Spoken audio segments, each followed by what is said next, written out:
సరే, అయితే ఒకటి మాత్రం అందరూ అడుగుతున్నారు సార్, నయనతార గారు అంటే బేసిక్గా యాక్ట్ చేసి వెళ్ళిపోవడం తప్ప ఎప్పుడు ప్రమోషనల్ యాక్టివిటీస్లో కనిపించరు. అసలు ఆవిడ సినిమాలోకి రాకుండానే ఆవిడతో ప్రమోషన్ పెంచారు. ఎలా సాధ్యమవుతుంది? అవన్నీ సీక్రెట్స్ చెప్పకూడదు, మనం మార్కెట్లో రివీల్ చేయకూడదు. దానికి కూడా బుక్ రాస్తారా తర్వాత చూద్దాం. ఉండాలిగా సీక్రెట్స్, కొన్ని అన్ని ఇప్పుడే చెప్పకూడదుగా. ఆవిడ క్యారెక్టర్ గురించి రకరకాలుగా చెప్తున్నారు. ఆవిడ ఒక టీచర్ అని కొంతమంది, లేదా హౌస్ వైఫ్ అని కొంతమంది.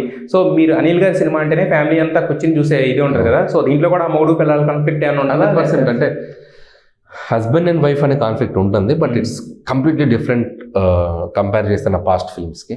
సో విత్ వేరే ఎమోషన్, విత్ వేరే వరల్డ్, వేరే డిఫరెంట్ ప్రాబ్లమ్, డిఫరెంట్ అప్రోచ్, టోటల్గా వేరే ఉంటుంది.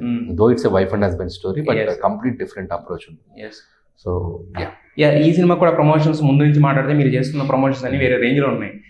మీరంటేనేమో కామెడీకి పెట్టింది పేరు విత్ కమర్షియాలిటీ, చిరంజీవి గారు అంటే కమర్షియాలిటీకి పెట్టింది పేరు విత్ కామెడీ.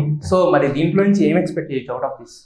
అంటే it's like not only comedy, ఈసారి చిరంజీవి గారిని ప్రజెంట్ చేసే విధానం కానీ, ఎమోషనల్ డ్రామా కానివ్వండి, అవి చాలా ఈక్వల్గా బ్యాలెన్సింగ్గా ఉంటాయి. అంటే కామెడీ మొత్తం 90% ఉండకుండా ఒక 70-30, 70 అనేది కామెడీ ఉంటే ఒక 30% డ్రామా కూడా ఉంటుంది సార్. అండ్ అది చిరంజీవి గారు లాంటి ఇమేజ్ ఉన్న స్టార్కి ఖచ్చితంగా చాలా బాగా వర్కౌట్ అవుతుందని బిలీవ్ చేస్తాం. ఆల్రెడీ కొన్ని సీన్స్ మేము చాలా తీసాం, ఒక 2-3 సీన్స్ అన్ని చాలా బాగా వచ్చినాయి. So it's like not only comedy, scale ఉంటుంది, యాక్షన్ ఉంటుంది. చిరంజీవి గారి ఫ్యాన్స్ ఎక్స్పెక్ట్ చేసేటువంటి యాక్షన్ ఉంటుంది, at the same time drama ఉంటుంది, అట్ ది సేమ్ టైం మా స్టైల్. అంటే చిరంజీవి గారు కామెడీ చేస్తే ఎలా ఉంటుంది అనేది ఇంతకుముందు కొన్ని ఫిలిం చూసాం.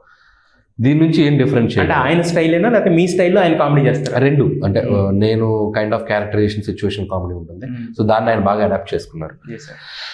అంటే ఫర్ ఎగ్జాంపుల్ చెప్పండి, అది గ్యాంగ్ లీడర్, గరణముడు, రౌడీలు, చంటబ్బాయి ఇలాంటి వాటిలో చూస్తే ఎలా ఉంటుంది, వెరీ సిచ్యువేషనల్ బేస్డ్ ఉంటుంది. ఇట్స్ నాట్ లైక్ కామెడీ మనం ఏదో క్రియేట్ చేసినట్టు కాకుండా it's like very situation based. So అది ఆయన చాలా న్యాచురల్గా చేశారు. It's going to be very fun.